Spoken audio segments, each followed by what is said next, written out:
point in your life, you better wake up and get this. You ain't the only one living. You are also living for the people who are connected to you.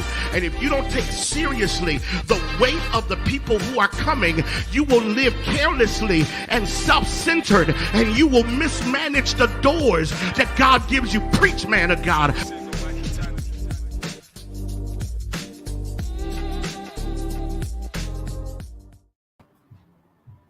What's up, y'all?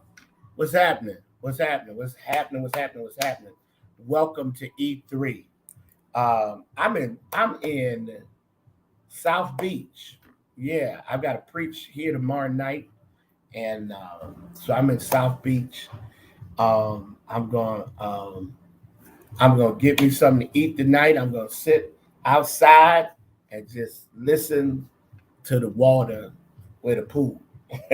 So, but I said I gotta do E3. I can't not do E3. So I'm here. Wow, everybody's kind of slow tonight. So we hope you'll jump on. I ain't gonna keep you long, but I'm gonna keep you long enough. So welcome everybody. Welcome to E3 with John Guns. It's exciting to be able to see what God is up to and to be able to experience new and exciting things.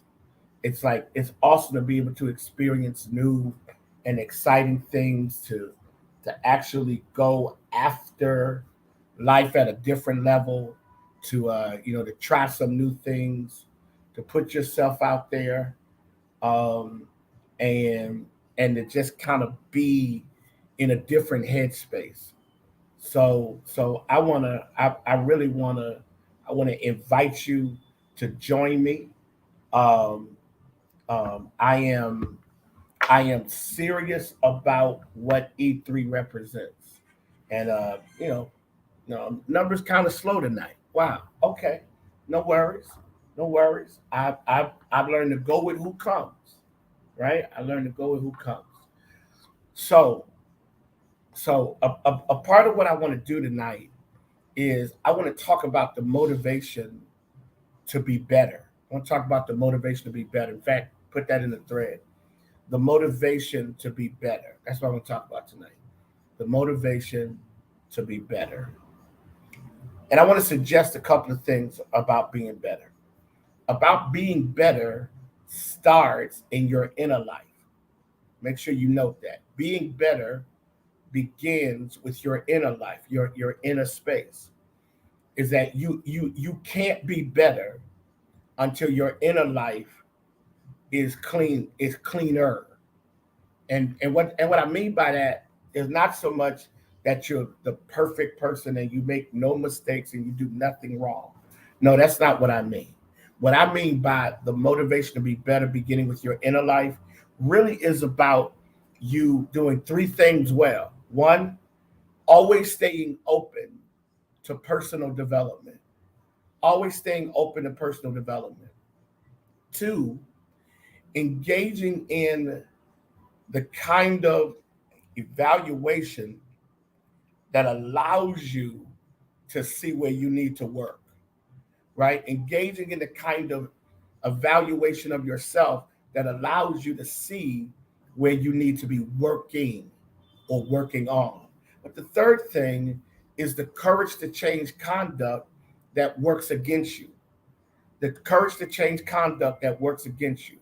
And so a lot of times what people are missing is the opportunity to be better, because they don't understand that being better is about a lot more than just changing your outer appearance.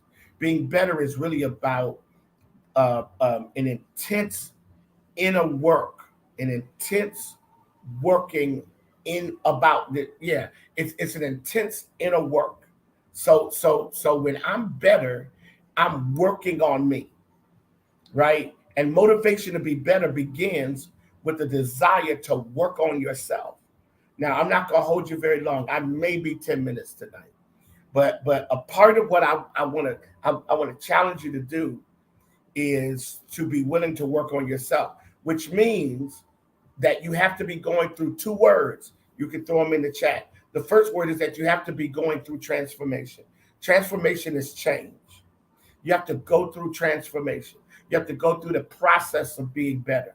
Transformation. But then you have to go through reformation. You have to go through this process of reforming yourself, right? And so reformation and transformation.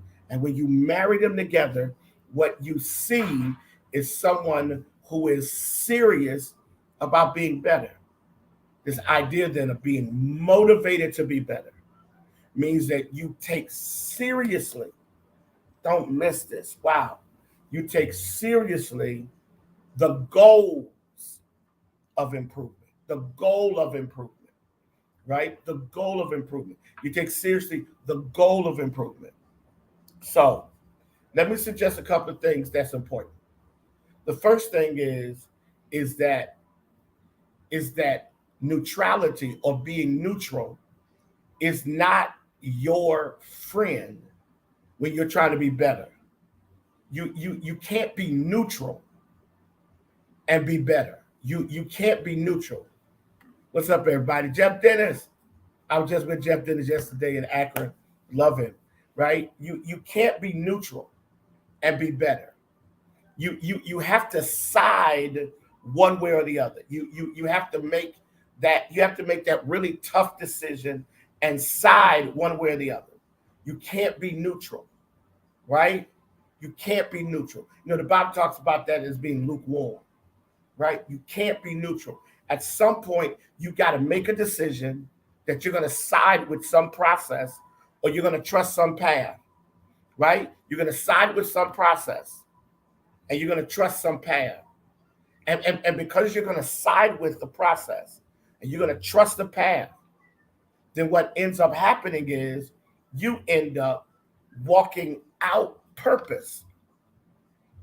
Because purpose ultimately is a statement that someone has made a decision to walk out a path and to trust the process.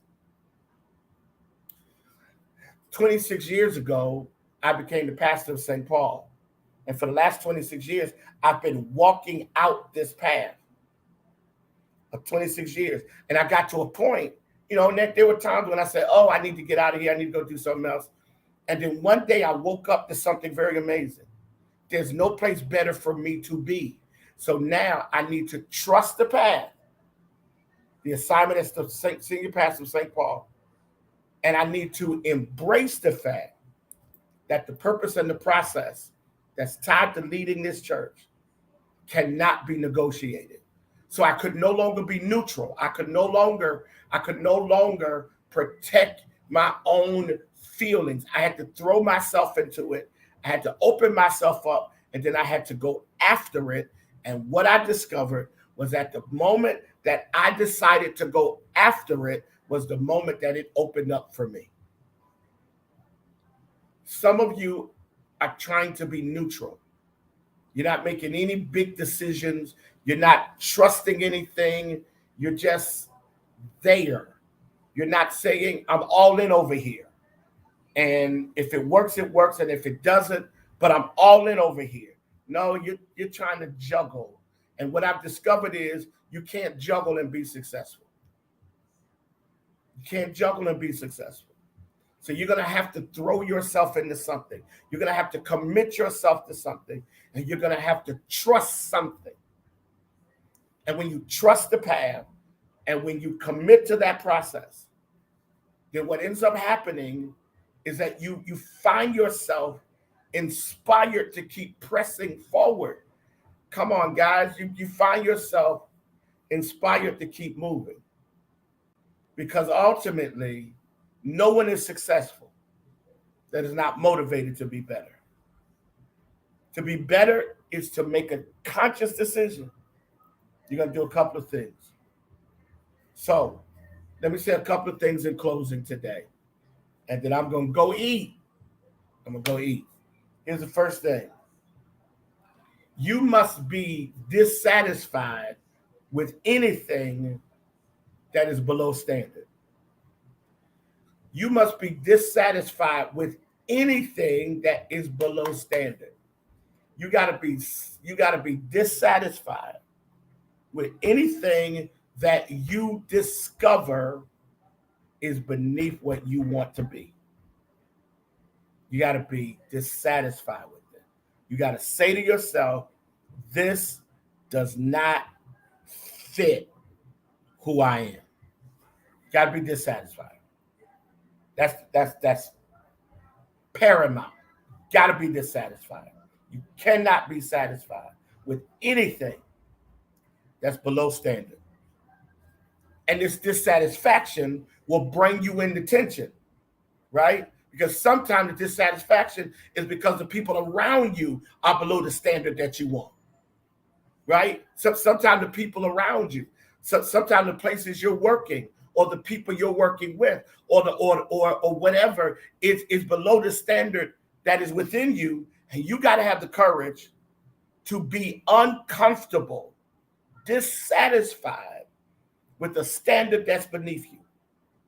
That's how motivation begins. I don't like where I am. I don't like the way the people I'm with are managing my season. I'm not comfortable, and so I am dissatisfied. And then you got to be willing to do two things: communicate it, but not be disrespectful.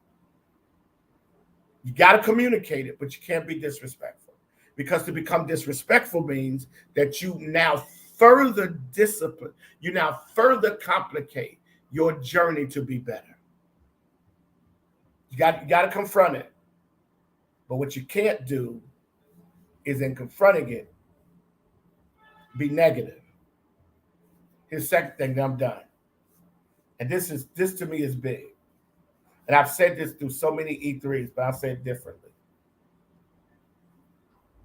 Plan to be better. That's all I want to say. Plan to be better. That's all I want to say. Plan to be better. Plan to be better. I am going to be better at pastoring. I'm going to be better at being a husband. I'm going to be better at being a father. I'm going to be better at being a grandfather. I'm going to be better at being the dean of the school. I am planning to be better. This is so you, and I know it sounds like simple as all outdoors, like, what's so big about that? But see, here's what's crazy. If you're not planning to be better, that means you're settling with where you are. And where you are may be really good. So let me blow your mind. Always be planning to be better, especially when you think that you're already good. Always be planning to be better, especially when you think you're already good. Always be planning to be better, especially when you think that you already got it going on. Keep planning to be better, because that's going to keep, you ready? That's going to keep an edge. Wow. That's going to keep an edge. People are going to be sitting there going, this dude never seems to let up. This sister is always driving. And understand something is when you understand the power of the possibilities that are your life, and you don't adjust to nothing, man, you'll take the world. Man, you'll blow the world away, because they cannot understand how you stay so motivated, because you are planning to be better. You embrace transformation and reformation. But here's the last thing. You do not ever expect today to be your tomorrow. You're just believing for greater. All right, y'all. That's E3. 15 minutes, about 15 minutes today. I appreciate you guys. Love you. Thank you for jumping on. Numbers were a little low, but that's okay. We're going to keep plugging. Thank you, Ray, for always being in place and encouraging me, right? I'll be back next week, and we're going to keep plugging, keep pressing, because E3 is designed for you. Take care, everybody. Peace.